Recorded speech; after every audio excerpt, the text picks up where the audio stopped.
사람이 사람을 믿어야 하는 일은 당연하고도 당연한 일이겠지만 그 일로 몇 번의 죽을 것 같은 고비를 겪은 적이 있는 사람한테는 사람 믿는 일이 가장 어려운 일이 될 수도 있을 거란 생각. 내가 아는 사람 중에는 마음 아프게도 사람 때문에 마음 아픈 일이 많아 아주 먼 나라에 가서 살게 된 사람들이 있다. 정말 그렇게까진 하지 않으려 했던 사람인데 사람을 등지는 일이, 나라를 등지는 일이 돼버린 사람. 쓸쓸한 그 사람은 먼 타국에 혼자 살면서 거북이 한 마리를 기른다. 매일매일 거북이한테 온갖 정성을 다 기울인다. 말을 붙인다. 그럴 일도 아닌데 꾸짖기까지 한다. 불 꺼진 집에 들어와 불 켜는 것도 잊은 채 거북이를 찾는다. 외로움 때문이기도 하지만 자신의 손길을 필요로 하는 존재가 세상 어딘가에 있을 거란 확신으로 거북이에게 기댄다. 근데 왜 하필 거북이였을까? 거북이의 그 속도로는 절대로 멀리 도망가지 않아요. 그리고 나보다도 아주 오래 살 테니까요. 도망가지 못하며 무엇보다 자기보다 오래 살 것이므로 내가 먼저 거북이의 등을 보는 일은 없을 거라는 것. 이 두 가지 이유가 그 사람이 거북이를 기르게 된 이유. 사람으로부터 마음을 심하게 다친 사람의 이야기.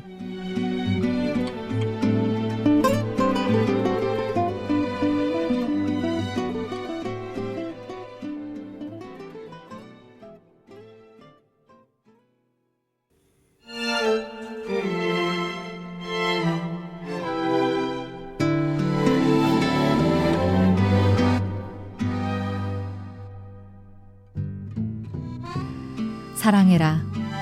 시간이 없다.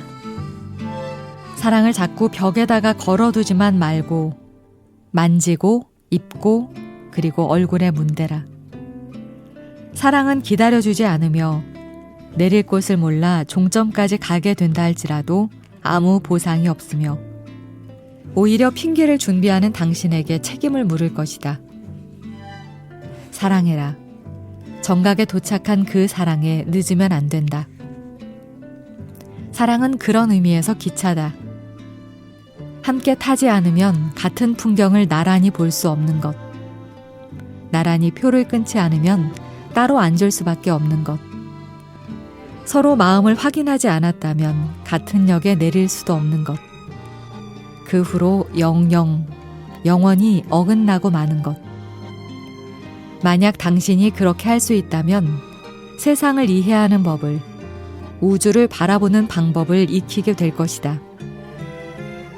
그러다 어쩌면 세상을 껴안다가 문득 그를 껴안고 당신 자신을 껴안는 착각이 들기도 할 것이다. 그 기분에 울컥해지기도 할 것이다. 그렇게 사랑은 아무 준비가 돼 있지 않은 당신에게 많은 걸 쏟아놓을 것이다. 한 사람과 한 사람이 만나 세상을 원하는 색으로 물들이는 기적을 당신은 두 눈으로 확인하게 되는 것이다.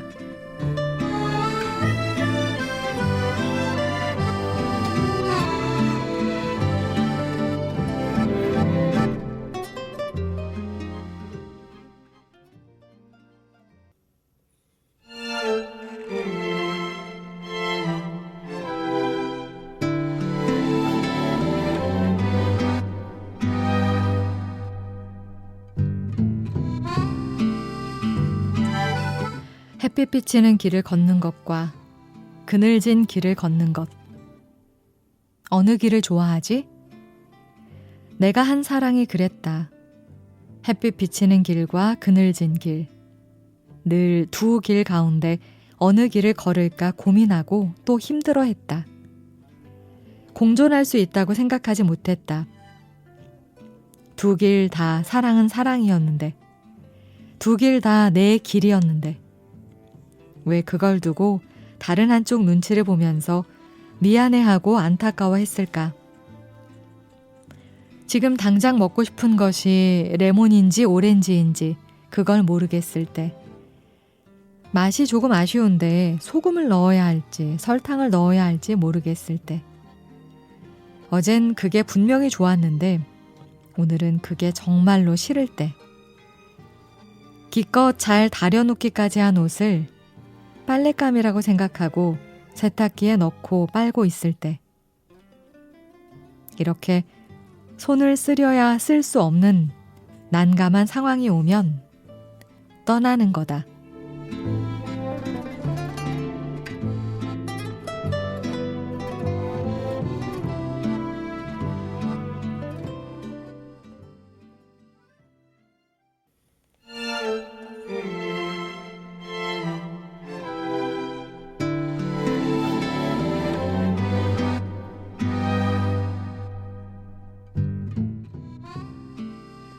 차를 빌려 1번 국도를 타고 달랏에서 며칠을 머문 뒤 해변 휴양지인 나트랑에 도착해 아무 방이나 잡았다.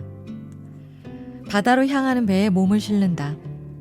산호섬 방문, 스노클링, 오찬, 그리고 낚시 따위가 배에 하루 동안 차려놓은 메뉴들이라고 했다. 베트남 사람들과 프랑스, 미국, 중국 사람들이 눈에 띄었다.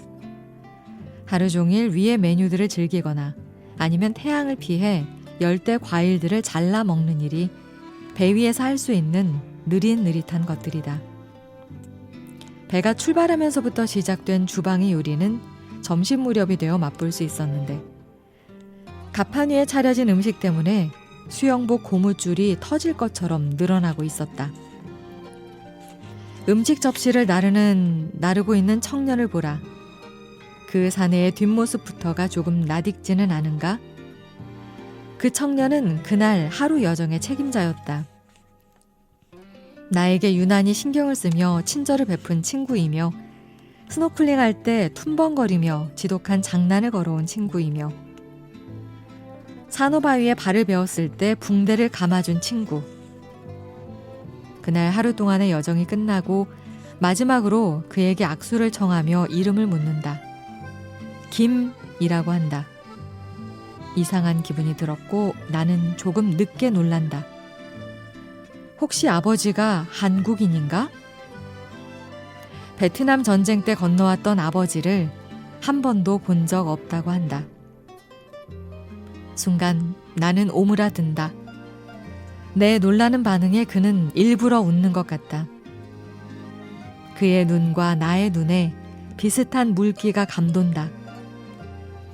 그 멀게만 느껴지던 한국이라는 나라에서 날아온 내게서 어쩌면 그는 형제의 모습을 보았는지도 모른다. 그럼에도 애써 말하지 않고 나에게 잘해주었는지도 모른다. 한국 사람을 꼭 한번 보고 싶었는데 내가 처음이라고 했다. 내가 뭐라고 괜히 이름을 물어 그의 잊지도 않은 아픔을 들쑤신 것이다. 그렇게 짤막하게 마지막 인사를 하고 헤어져 한참을 걷던 나는 몸을 돌려 힘없이 태양 쪽으로 향해 걸어가는 그를 힘차게 불러 세웠다. 이번엔 내가 그에게 해줄 뭔가가 있을 거라 생각돼서였다.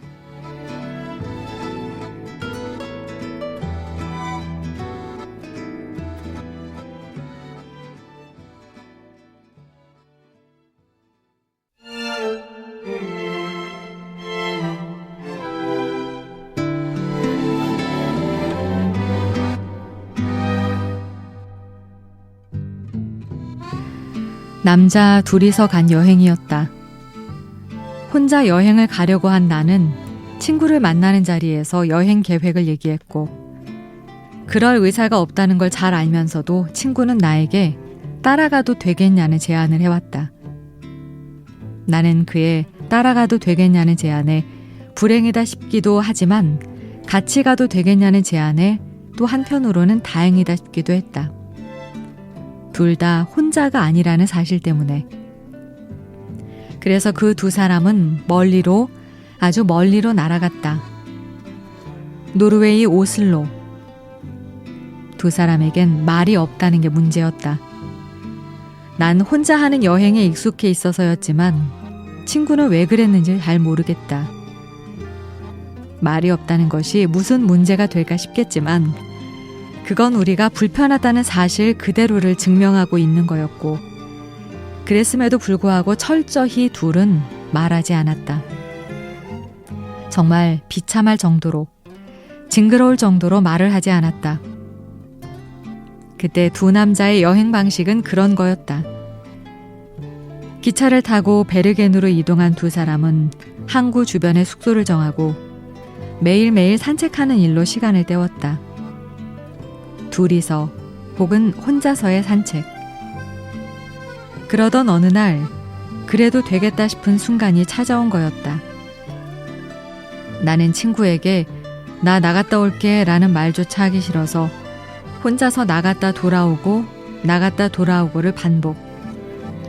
같이 여행을 하는 대신 친구는 방해받지 않겠다는 최소한의 내 고집을 존중해 주는 듯 했다.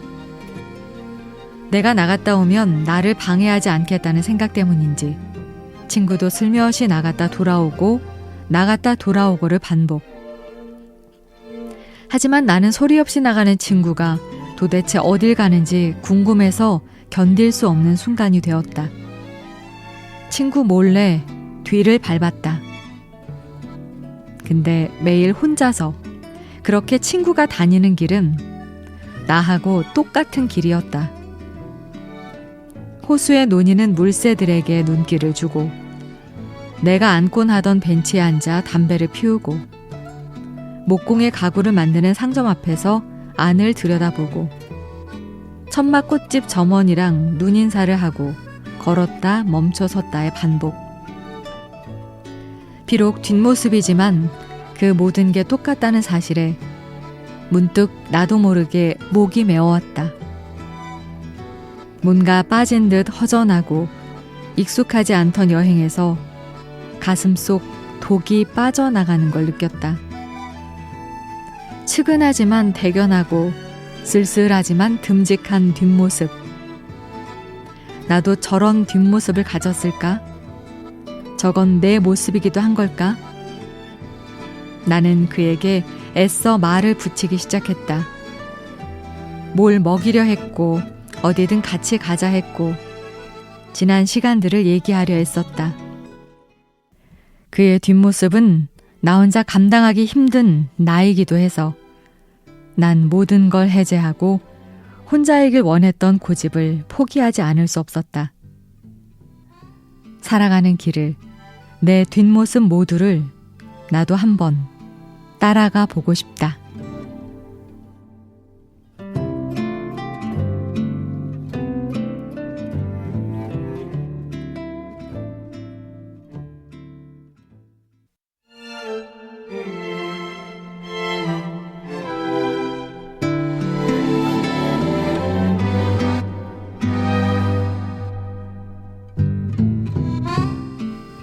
뭔가 하나하나 차곡차곡 진행되고 있다는 기분. 아니면 뭔가 좀 빡빡하게 남아 겨우 돌아가고 있다는 느낌. 둘 중 하나면 좋겠는데 난 지금 그런데 뭔가 그래도 약하게 남아 돌아가는 느낌. 그게 아니면 어떻게 살 수 있었을까? 하루하루가 그럭저럭 맞물려 그나마 최소한 돌아가는 느낌이 있다면 그 아침은 다행스럽고 고마운 것. 스페인의 작은 시골 마을에 할아버지가 산다. 할아버지 이름은 쿠르도, 75. 이 할아버지는 시골 밭에다 35년째 하루도 쉬지 않고 교회를 짓고 있다. 누구도 도와주는 사람 없이 그저 자기 손으로 아침에 일어나서 잘 때까지 하루 한 끼 식사하는 시간만 빼고는 온 시간을 벽돌 올리는 일에 하루를 쏟는다. 할아버지의 어머니는 살아계실 때 교회를 위해 뭔가를 하고 싶었지만 너무도 가난했다. 식구들 입에 풀칠하기조차 어려운 인생을 사셨던 분. 그래서 어머님이 돌아가신 후 자신의 밭에 기르던 작물들을 모두 뽑아버리고는 털을 다지고 그날부터 하나하나 교회 건물을 올리고 있다. 물론 넉넉하진 않다. 그냥 되는 대로 나무 베어다가 기둥 올리고 흙 퍼다 벽돌 구워 벽 만들고 그렇게 반복에 반복을 거듭하다 보면 뭔가 이루어지리라는 것. 이것이 칠순의 노인이 사는 방식이다. 하루 한 끼만의 식사를 하는 것도 그 이상은 필요 없다고 느끼기 때문.